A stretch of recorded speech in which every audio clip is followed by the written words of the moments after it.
Mycorrhiza के बाद हम बात करेंगे वाटर मूवमेंट अपर प्लांट। इसमें हमने बात की किस तरीके से जो रूट हेयर्स होते हैं वो एब्जॉर्ब करते हैं सॉइल से मिनरल और वाटर को, और वो वाटर और मिनरल एपोप्लास्ट या सिम्प्लास्ट पाथवे से होते हुए जाइलम टिश्यू तक पहुंचता है। अब जाइलम टिश्यू तक तो पहुंच गया रूट की, उसके बाद ये किस तरीके से प्लांट में जो उसके अपर पार्ट्स हैं उनमें मूव करता है। तो जो वाटर मूवमेंट होती है अब प्लांट, इसके लिए दो फैक्टर यहाँ पर रिस्पॉन्सिबल होते हैं, या फिर हम कह सकते हैं दो तरीके हैं जिनकी वजह से वाटर की मूवमेंट होती है। पहला है रूट प्रेशर, दूसरा है ट्रांसपायरेशन पुल। रूट प्रेशर में हम देखेंगे जैसे ही आयन सॉइल से ऑब्जर्व किए जाते हैं और वो जब वस्कुलर टिश्यू में जाइलम के पास पहुंचते हैं तो वाटर भी उसके साथ ही होता है, तो इससे धीरे धीरे वाटर की भी जो है इनिंग होती है, तो एक प्रेशर बनता है इनसाइड द जाइलम जिसे हम कहते हैं root pressure. It is a positive pressure. Root pressure बनने की वजह से ही वाटर की मूवमेंट आगे की तरफ या फिर हम कह सकते हैं अपवर्ड होती है, तो रूट प्रेशर रिस्पॉन्सिबल होता है for the upward movement of water. इसी के साथ साथ हम देखेंगे कि जब हम देखते हैं कि एवोपरेशन नहीं हो रहा है रात के टाइम पर या फिर अर्ली मॉर्निंग जब स्टोमेटा क्लोज होते हैं, तो हमें दिखता है जो पत्ते होते हैं उन पर छोटी छोटी ड्रॉप्स होती हैं, पानी की बूंद होती है, तो उसके पीछे का रीज़न भी रूट प्रेशर ही होता है। रूट प्रेशर की वजह से ही लिक्विड ड्रॉपलेट्स बाहर आती हैं हर्बेशियस प्लांट से, एक स्पेशल ओपनिंग होती है हाइड्रोथोर्स, और इस प्रोसेस को हम बोलते हैं गट्टेशन। नेक्स्ट आता है ट्रांसपायरेशन पुल। ट्रांसपायरेशन पुल को हम कोहेशन टेंशन थ्योरी भी बुलाते हैं। ज़्यादातर जो वाटर का ट्रांसफर होता है in upward direction from the root, वो ट्रांसपायरेशन पुल की वजह से होता है। ट्रांसपायरेशन के बारे में हम नेक्स्ट टॉपिक में पढ़ेंगे, थोड़ा सा एक आइडिया ले लेते हैं। जैसे ही वाटर लॉस होता है फ्रॉम द एरियल पार्ट, जैसे स्टोमेटा से लॉस होता है पानी H2O in the form of vapour, तो उस प्रोसेस को हम ट्रांसपायरेशन कहते हैं।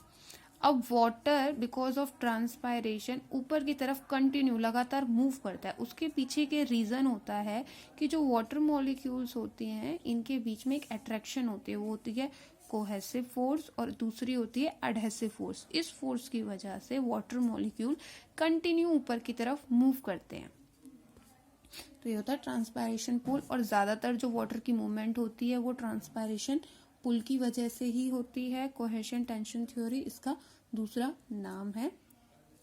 नेक्स्ट हम बात करेंगे ट्रांसपायरेशन के बारे में। ट्रांसपायरेशन क्या होता है? वाटर का लॉस होना in the form of vapour from the aerial parts of the plant.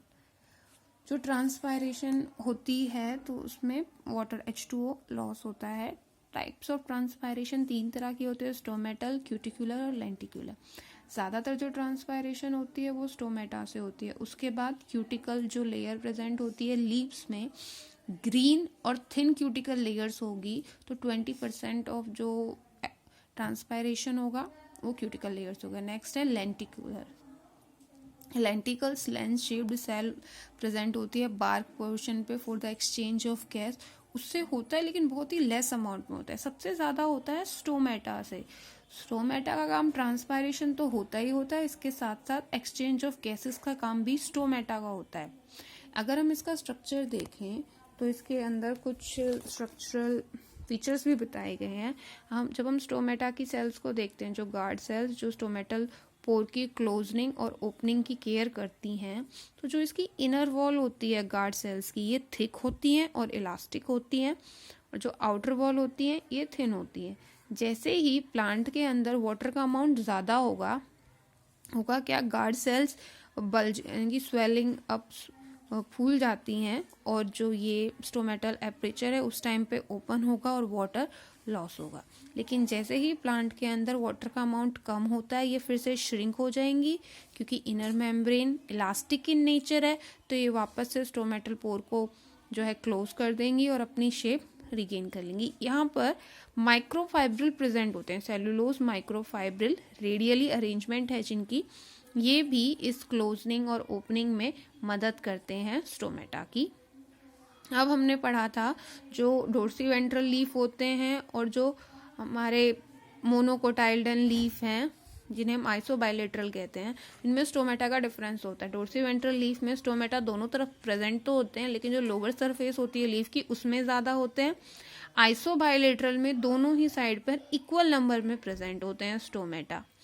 Next topic है कि वो कौन कौन से फैक्टर हैं जो ट्रांसपायरेशन को अफेक्ट करते हैं। ट्रांसपायरेशन की वाटर का लॉस होना from the aerial part, stomata है, क्यूटिकल्स हैं, तो इसके लिए दो फैक्टर, एक्सटर्नल और internal, humidity, temperature, light, wind velocity, atmospheric pressure, available soil water. देखिए, अगर ह्यूमिडिटी ज़्यादा होती है तो उससे वाटर लॉस कम होता है, क्योंकि ऑलरेडी ज़्यादा है, नहीं होगा। टेम्परेचर ज़्यादा है, वाटर लॉस होगा। लाइट अगर हाई है, इंटेंसिटी की ज़्यादा, कम होगी तो कम। वाइंड वेलोसिटी की स्पीड पर डिपेंड करता है, स्पीड अगर तेज़ होगी तो ट्रांसपायरेशन की रेट हाई होगी, अगर कम होगी लो होगी। Atmospheric pressure, available soil water, यानी कि वाटर के अंदर वाटर कितना प्रेजेंट है सॉइल के अंदर, ये फैक्टर्स भी रिस्पॉन्सिबल होते हैं। Internal factors, leaf area, leaf का साइज क्या है, कितना बड़ा है, कितना चौड़ा है, वेन्स अरेंजमेंट क्या है, नंबर ऑफ स्टोमेटा, कितने नंबर हैं स्टोमेटा के अपर सरफेस पे, लोअर सरफेस पे, कहाँ पर वो डिस्ट्रीब्यूट होते हैं, ये कुछ फैक्टर हैं जो ट्रांसपायरेशन रेट को अफेक्ट करते हैं। उसके बाद कुछ टर्म आती हैं ट्रांसपायरेशन से रिलेटेड, जो भी हमने पढ़ा था कि ट्रांसपायरेशन पुल की वजह से वाटर मॉलिक्यूल्स ऊपर की तरफ मूव करते हैं। Cohesion, adhesion, surface tension, tensile strength, capillarity, ये हमारी बुक में पेज नंबर 188 पर दी हुई हैं। देखिए बच्चे, सबसे पहली टर्म है कोहेशन। कोहेशन क्या होता है, जो वाटर मॉलिक्यूल्स है उनमें आपस में एक अट्रैक्शन होता है म्यूचुअल, इसे हम बुलाते हैं कोहेशन। और दूसरी होती है अडहेशन। अडहेशन होता है वाटर मॉलिक्यूल्स की अट्रैक्शन किससे, पोलर सरफेस ऑफ ट्रैकीड्स, जो एलिमेंट्स होती हैं जाइलम की। तो इन दोनों फोर्स की वजह से वाटर मॉलिक्यूल कंटिन्यू फ्लो होते हैं अपवर्ड। इसके साथ साथ नेक्स्ट टर्म आती है सरफेस टेंशन। सरफेस टेंशन में हम देखते हैं जो लिक्विड फेस होता है वाटर का और गैस फेस होता है, इन दोनों में लिक्विड फेस के जो वाटर मॉलिक्यूल्स होते हैं वो ज़्यादा अट्रैक्टेड होते हैं एक दूसरे से as compare to gaseous phase. अब ये जो तीनों प्रॉपर्टी हैं, इसकी वजह से वाटर को मिलती है हाई टेंसाइल स्ट्रेंथ और कैपिलरिटी, दोनों ही हाई। टेंसाइल स्ट्रेंथ यानी कि ability to resist a pulling force, जो उन पर एक फोर्स अप्लाई हो रहा है उससे रेजिस्ट करने की एबिलिटी। साथ ही साथ कैपिलरिटी, कैपिलरिटी होती है कि एक थिन ट्यूब में से पास होना, जैसे कि एक कैपिलरी ट्यूब्स होती हैं वो बहुत पतली होती हैं, तो उसमें से वाटर मॉलिक्यूल्स कैसे कैसे राइज होकर चलते हैं। तो ये जो कैपिलरिटी वाली प्रॉपर्टी है, इसके लिए जाइलम टिश्यू के पास ट्रैकीड्स और जो वेसल एलिमेंट्स होते हैं ये उसे हेल्प करते हैं, क्योंकि इन दोनों का ही डायमीटर बहुत ही कम होता है। अब जो फोटोसिंथेसिस प्रोसेस होती है उसे वाटर की ज़रूरत होती है कंटिन्यू। अब थ्रू एवोपरेशन या फिर ट्रांसपायरेशन जब वाटर लॉस होता है स्टोमेटा से, उसके बावजूद भी एक थिन फिल्म होती है वाटर की सेल्स की सरफेस पर, वो हमेशा मेंटेन रहती है इस सरफेस की वजह से, क्योंकि वाटर प्रेजेंट है, वाटर के मॉलिक्यूल प्रेजेंट है, उनमें म्यूचुअल अट्रैक्शन होती है, फोर्स लगेंगी, कोहेसिव और अडहेसिव फोर्स की वजह से वाटर के जो मॉलिक्यूल है कंटिन्यू ऊपर की तरफ पुल होते रहेंगे because of the xylem tissue. इसी के साथ साथ हमने ये भी देखा है कि जो ट्रांसपायरेशन पुल है उसकी वजह से ओवर 130 मीटर हाई जो है वाटर राइज कर सकता है। नेक्स्ट, अभी हम ट्रांसपायरेशन के बारे में पढ़ रहे हैं, तो ट्रांसपायरेशन में वाटर लॉस तो होता ही होता है, इसके साथ साथ ये फोटोसिंथेसिस में के लिए भी हेल्पफुल है और किस तरीके से ये दूसरे काम भी करते हैं। सबसे पहले ट्रांसपायरेशन की वजह से ट्रांसपायरेशन पुल बनेगा, जिससे क्या होगा, प्लांट एब्जॉर्ब करेगा वाटर और ट्रांसपोर्ट भी करेगा, सप्लाई करेगा वाटर फॉर फोटोसिंथेसिस। मिनरल्स का भी ट्रांसपोर्ट होता है from the soil to all parts of the plant. जैसे ही वाटर लॉस होता है सरफेस से, तो सरफेस कूल हो जाती है, जो टेम्परेचर है उसमें बहुत ज़्यादा ही गिरावट आती है, और इसी के साथ साथ वाटर की कंटिन्यू मूवमेंट की वजह से प्लांट्स की जो सेल्स है उनके शेप और स्ट्रक्चर मेंटेन रहते हैं। नेक्स्ट है Uptake and transport of mineral nutrient. जैसा कि अभी हमने पढ़ा, जो वाटर मॉलिक्यूल्स हैं वो रूट प्रेशर और ट्रांसपायरेशन पुल की वजह से ऊपर की तरफ मूवमेंट करते हैं। अब सॉइल से तो मिनरल्स भी एब्जॉर्ब किए जाते हैं। मिनरल्स की मूवमेंट कैसे होती है, हमने स्टार्टिंग ऑफ द चैप्टर में टर्म्स की थी, डिफ्यूजन, फैसिलिटेटेड डिफ्यूजन और एक्टिव ट्रांसपोर्ट। तो यही सब यहाँ पर अप्लाई होता है। सभी मिनरल्स को पैसिवली एब्जॉर्ब नहीं किया जा सकता। पैसिवली एब्जॉर्प्शन कब होती है? जब कंसंट्रेशन मूव होती है from high concentration to lower concentration, इस तरह मूव करते हैं पैसिव में, और किसी भी तरह की एनर्जी की जरूरत नहीं पड़ती। लेकिन जो मिनरल्स होते हैं वहां पर यहाँ पर दो फैक्टर्स हैं जिसकी वजह से पैसिवली मूवमेंट नहीं होती। पहली बात तो ये कि सभी मिनरल्स जो सॉइल्स में प्रेजेंट होते हैं वो as a charge particle present होते हैं, आयंस की फॉर्म में प्रेजेंट होंगे। पॉजिटिव या नेगेटिव उनके ऊपर चार्ज होगा तो वो आसानी से सेल मेम्ब्रेन को पास नहीं कर पाएंगे। दूसरा, जो कंसंट्रेशन होती है मिनरल्स की सॉइल के अंदर वो कम होती है as compare to concentration of mineral in root. तो यहाँ पर लोअर कंसंट्रेशन ग्रेडियंट हो गया, जबकि पैसिवली मूवमेंट तो कब होती है? जब हाई कंसंट्रेशन से लोअर कंसंट्रेशन की तरफ मूव करती है। तो इसीलिए सभी की पैसिवली मूव नहीं कर पाते। तो ज्यादातर जो मॉलिक्यूल्स हैं, मिनरल्स हैं, वो मूव करते हैं inside the root by active absorption. Active absorption को एनर्जी की जरूरत होती है in the form of ATP. लेकिन यहाँ पर कुछ आयंस ऐसे हैं जो पैसिवली मूव करते हैं। तो आयंस एब्जॉर्ब होते हैं तीनों तरीके से, पैसिवली भी मूवमेंट होती है, एक्टिवली भी होती है, और यहाँ पर स्पेसिफिक प्रोटीन्स जो रूट की एपिडर्मल सेल्स में प्रेजेंट होते हैं, epidermis outermost covering the cell, वो भी यहाँ पर ट्रांसपोर्ट का काम करते हैं स्पेसिफिक आयंस के। उसके बाद हम पढ़ेंगे ट्रांसपोर्ट ऑफ मिनरल आयंस। अब मिनरल्स आयंस जब रूट के थ्रू जाइलम टिश्यू में एंट्री कर चुके हैं, अब ये कैसे कैसे मूव करते हैं। सबसे पहली बात, जो रूट के अंदर इनकी मूवमेंट होती है दो तरीकों से होती है, एपोप्लास्ट और सिम्प्लास्ट पाथवे। एपोप्लास्ट पाथवे में हमें पता है कि जो आयंस और वाटर है वो सिर्फ सेल वॉल के थ्रू ही मूव करते हैं और ये कास्पेरियन स्ट्रिप को क्रॉस नहीं कर पाते हैं। सिम्प्लास्ट पाथवे ये जो है सेल के इंटरसेलुलर स्पेस के बीच जो साइटोप्लाज्म है उसके थ्रू भी ये मूव करता है। अगर हम मूवमेंट देखें तो इसके अंदर मास फ्लो होता है और ये फास्ट मूव करता है, सिम्प्लास्ट में स्लो फ्लो होता है। एपोप्लास्ट और सिम्प्लास्ट दोनों पाथवे से वाटर और मिनरल्स अंदर जाते हैं, जाइलम टिश्यू तक पहुंचते हैं, और जैसे ही जाइलम टिश्यू तक पहुंचते हैं फिर जाइलम टिश्यू के जो एलिमेंट है उनके थ्रू वाटर आगे मूव करता है। Transport of ions upward in a plant. अब आयंस कैसे अपवर्ड मूवमेंट करते हैं प्लांट में? तो अभी हमने पढ़ा वाटर जो है मूव करता है थ्रू ट्रांसपायरेशन पूल, तो वाटर के साथ साथ आयंस भी कंडक्ट होते हैं। जब वाटर कंडक्ट हो रहा होता है उसी टाइम पर मिनरल आयंस भी इसी के साथ कंडक्ट होते हैं ट्रांसपायरेशन पूल के ही through. Movement of ions to चीव सिंक एरिया। सिंक एरियाज वो एरियाज होते हैं जहां पर जरूरत होती है आयंस की या फिर जहां पर इन्हें स्टोर किया जाता है। तो चीव सिंक एरियाज में ग्रोइंग रीजन्स आते हैं जहां पर इनकी रिक्वायरमेंट है, जैसे कि एपिकल एंड लेटरल मेरिस्टेम हो गया, यंग लीव्स हो गए, developing flower, fruit, seed, storage organs, इन सब जगहों पर इनकी मूवमेंट होती है जहां पर जरूरत होगी या फिर जहां पर इन्हें स्टोर होना है कुछ टाइम के लिए। Remobilisation of mineral ion. Remobilisation यानी कि जिस जगह पर ये स्टोर थे उस जगह से किसी और जगह पर जाएंगे। और ऐसा क्यों होता है? ऐसा इसलिए होता है, एक तो रिक्वायरमेंट की भी जरूरत होती है और किस किस कंडीशन में ये अप्लाई होता है। सभी आयंस रिमोबिलाइज नहीं होते। एक और बात यहाँ पर ध्यान दीजिएगा। पहली बात, अगर कोई ओल्डर लीव है तो वहां से आयंस मूव करना शुरू कर देंगे यंगर लीव्स, क्योंकि वहां पर जरूरत भी पड़ती है। ओल्डर लीव्स को इतनी जरूरत होगी नहीं। जैसे ही पत्ते गिरने वाले होते तो उस पार्ट से किसी और पार्ट्स की तरफ जाएंगे जिन पार्ट्स को जरूरत होगी। मोबिलाइजिंग एलिमेंट होते हैं phosphor, sulphur, nitrogen, potassium. Calcium जो आयन होता है ये मोबिलाइज्ड नहीं होता है, ये रिमोबिलाइज्ड नहीं होंगे। कुछ एक्सचेंज जो होता है मिनरल्स का वो जाइलम और फ्लोएम के बीच में भी देखने को मिलता है। तो ये हमने बात की किसकी, कि वाटर की मूवमेंट किस तरीके से अपवर्ड होती है, या फिर हम कह सकते हैं मिनरल्स कैसे मूव करते हैं। तो मिनरल्स वाटर के साथ ही कंडक्ट होते हैं और ये कहाँ से किस तरफ जाते हैं, जिस तरफ जरूरत होती है, नीड होती है, उस तरफ ये जाएंगे। और किस तरीके से ये चेंज होते हैं या फिर पोजिशन चेंज करते हैं, जो हम टर्म यूज करते हैं रीमोबिलाइजेशन। नेक्स्ट हम पढ़ेंगे फ्लोएम ट्रांसपोर्ट। अभी हमने जाइलम के थ्रू वाटर और आयन का ट्रांसपोर्ट पढ़ा। फ्लोएम ट्रांसपोर्ट में हम पढ़ेंगे किस तरीके से फ्लोएम फ्लोएम जो टिश्यू है वो ट्रांसपोर्ट करते हैं फूड का जो सिंथेसाइज होता है इन लीव्स, और साथ ही साथ जो भी असेंशियल सब्सटेंसेस होते हैं, ऑर्गेनिक सॉल्वेंट होता है, सॉल्यूट होते हैं, उनका ट्रांसपोर्ट होता है।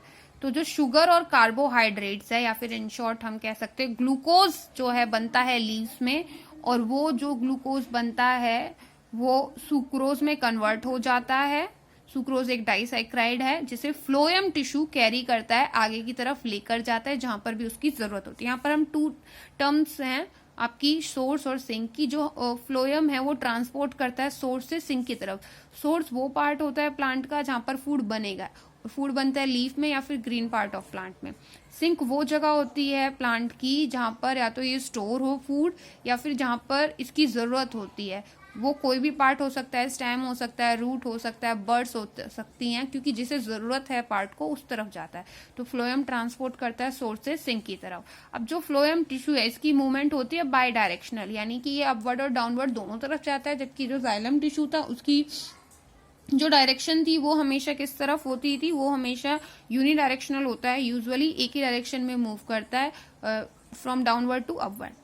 फ्लोएम सैप जो फ्लोएम टिश्यू के अंदर प्रेजेंट होते हैं, जिसके अंदर जो फूड है और वाटर और सुक्रोज प्रेजेंट होते हैं, लेकिन इसके साथ साथ कुछ शुगर्स, हार्मोन, अमीनो एसिड्स, ये सब भी ट्रांसपोर्टेड होते हैं थ्रू फ्लोएम। अब नेक्स्ट हम आती है हमारी प्रेशर फ्लो और मास फ्लो हाइपोथेसिस की, किस तरीके से सोर्स से सिंक की तरफ जो फूड है या फिर जो सुक्रोज है वो ट्रांसपोर्ट होता है। ग्लूकोज प्रिपेयर होता है लीव्स पत्तों में फोटोसिंथेसिस प्रोसेस के जरिए, और वो कन्वर्ट हो जाता है सुक्रोज में। अब जो सुक्रोज है वो फ्लोएम टिश्यू की कंपेनियन सेल्स की तरफ मूव करते हैं। कंपेनियन सेल से ये चले जाते हैं साइव ट्यूब्स के पास। साइव ट्यूब्स सेल्स के पास ये जाते हैं। अब जो ये साइव ट्यूब्स हैं इनके पास साइव प्लेट्स होती हैं, ये वहां पर लोड होते हैं। अब जैसे ही इनकी मूवमेंट होती है तो एक हाइपरटोनिक कंडीशन फ्लोएम के अंदर बनती है एट द सोर्स वाली जगह पर हाइपरटोनिक कंडीशन बनेगी। हाइपरटोनिक कंडीशन बनते ही हम देखेंगे कि फ्लोएम टिश्यू के एडजेसेंट पोजीशन में जाइलम टिश्यू प्रेजेंट होते हैं। तो जाइलम टिश्यू से वाटर मूव करेगा फ्लोएम के अंदर by the process osmosis. Osmosis के जरिए वाटर जाइलम से फ्लोएम के अंदर आ गया और जो सुक्रोज है उसके साथ मिल जाता है। अब जो ऑस्मोटिक प्रेशर बनेगा फ्लोएम के अंदर, और अब यहां पर प्रेशर होगा हाई। तो फ्लोएम सैप हाई प्रेशर से लो प्रेशर की तरफ अब सब्सटेंस या फिर जो भी सॉल्यूट सॉल्वेंट है वो मूव करेगा। Phloem sap moves to areas of lower pressure. अब ये लोअर प्रेशर की तरफ जाएगा। ये सोर्स वाली जगह थी, सोर्स से सिंक की तरफ मूवमेंट होनी है, तो इस तरीके से ये मूव करेगा। सिंक पर ऑस्मोटिक प्रेशर कम होता है, इसीलिए जो मूवमेंट होती है वो high pressure to low pressure यानी कि सोर्स से सिंक की तरफ आएगी। Sucrose move out from the phloem sap और एंट्री करेगा इनटू द सिंक की जो सिंक कोई भी साइट हो सकती है, रूट हो सकती है, स्टेम हो सकती हैं, बर्ड्स हो सकती हैं, डेवलपिंग फ्रूट, फ्लावर, कोई भी पार्ट हो सकता है जिसे उसकी ज़रूरत हो या फिर जहाँ पे उसे स्टोर होना हो, तो वहाँ पर या फिर उनकी सेल्स में ये मूव करता है by active transport. Active transport यानी कि एटीपी की मदद से। Cells at the sink use this sugar. अब जो सिंक है, नीड है या फिर जहाँ पर भी स्टोर हो रही हैं, उसकी सेल शुगर को यूज करेंगी। इस शुगर को स्टार्च और सेल्यूलोज में कन्वर्ट कर देती हैं। जैसे ही शुगर रिमूव होता है फ्रॉम द फ्लोएम टिश्यू से, तो ऑस्मोटिक प्रेशर वहां का डिक्रीज हो जाएगा सोर्स वाले पोर्शन से, और जो वाटर है वो भी फ्लोएम टिश्यू से रिमूव हो जाएगा। तो ये है फ्लो और मास फ्लो हाइपोथेसिस। प्रेशर की वजह से और मास फ्लो यानी कि जिधर साइड कंसंट्रेशन या प्रेशर ज्यादा है उस जगह से उस साइड पे जाएगा जिधर प्रेशर कम है। ये एक डायग्राम दे रखा है। Sugars leave sieve tubes, water flows by osmosis, कि किस तरीके से ये अपर साइड और लोअर साइड दोनों डायरेक्शन में जाना है। लीफ वो साइड है जहाँ पर खाना बनता है, तो यहाँ पर प्रेशर ज्यादा है, यहाँ से वो ये हर उस साइड को जाएगा जहाँ पर जरूरत होगी, टिप्स ऑफ स्टेम या फिर रूट है, तो इस तरीके से ये धीरे धीरे मूव करेगा दोनों साइड में। इस डायग्राम में दिखाया हुआ है ट्रांसलोकेशन मूवमेंट ऑफ फूड या फिर substances with the help of phloem tissue. Next हम आती है गिडलिंग। गिडलिंग में हम देखते हैं कि ये एक तरीके से एक एक्सपेरिमेंट है या फिर हम इसे एक एक्टिविटी कह सकते हैं, जिससे हम ये पता चलता है मूवमेंट का कि किस तरीके से जो है हम आइडेंटिफाई कर सकते हैं उन टिश्यूज को जो फूड ट्रांसपोर्ट करते हैं। तो गिडलिंग में अगर हम एक रूट पोर्शन लें या फिर कोई भी प्लांट है उसका स्टेम पोर्शन है, उसमें से फ्लोएम टिश्यूज को रिमूव कर दें, ये फ्लोएम को रिमूव कर दिया, तो हम कुछ टाइम बाद हम देखेंगे जो इसका पोर्शन है ये स्वेलअप हो जाता है। इसमें हमने फ्लोएम टिश्यू को रिमूव कर दिया तो ये पोर्शन स्वेलअप हो जाएगा। वहीं दूसरी तरफ ये जाइलम टिश्यू इनर साइड थे, उसको रिमूव कर दिया तो यहाँ पर हमें चेंजेस देखने को। तो ये एक्सपेरिमेंट ये दिखाने के लिए है कि फ्लोएम टिश्यू जो है वो फूड ट्रांसपोर्ट करता है टूवर्ड द रूट पोर्शन। तो जैसे जैसे अगर हम फ्लोएम टिश्यू को रिमूव कर देंगे तो इस हिस्से को तो खाना जाएगा ही नहीं, तो इससे हम ये पता लगा सकते हैं कि फूड की मूवमेंट नहीं हुई है। गिडलिंग, यहाँ पर ये चैप्टर फिनिश।